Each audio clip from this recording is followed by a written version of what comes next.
ازيكم يا جماعة عاملين ايه؟ انا بقالي فترة كبيرة ما جيتش اتكلمت ولا كنت بسمع مشاكل بسبب شغلي ان انا كنت مشغولة قوي لان انا مدرسة زي ما انتوا عارفين.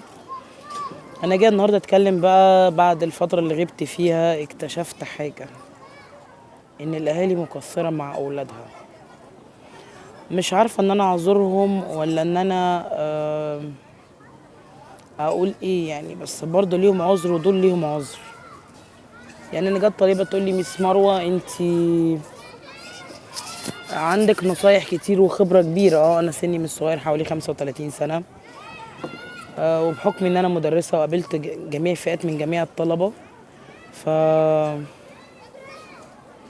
فبتقولي عندك نصايح كتير. انا بحب انصحهم، واكيد مريت بحاجات من حياتهم. عشان كده دايما بحب ان انا دايما انصحهم عشان ما يمروش مثلا بحاجة ضايقتني، بأزمة نفسية انا مريت بيها او غيري مر بيها. بحب جدا جدا اسمع، بالذات لما يكون في دكتور نفسي احب جدا اسمع نصايحه. لما يجي لي طلبه لسه ما كملوش ال 13 بقى 15 سنه ويقولوا لي انا كنت عايزه انتحر، اصل انا مش عارفه ايه، ولما تتحرج ما تلاقي حد بيعيب عليها تقول لا لا ده انا كنت بهزر، زعلت.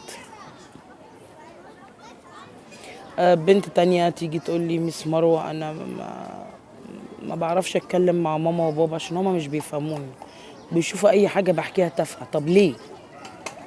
اوعوا تتفهوا من حاجات عيالكم، لان ده سنهم، هم شايفين الحاجه اللي عندهم كبيره. فلما انت كأم تتفهي من حاجات عيالك، فبالتالي مش هتلجأ لك، ممكن تلجأ لصاحبه تديها نصيحه غلط، تلجأ لحد قريب يكون جاي شايل عداوه من ناحيتك يديها نصيحه غلط. تروح لحد ما عندوش نصيحه يسمعها يهبدها اي كلام في اي كلام. فانتي او حضرتك الاب او الام انتوا اقرب حضن لاولادكم.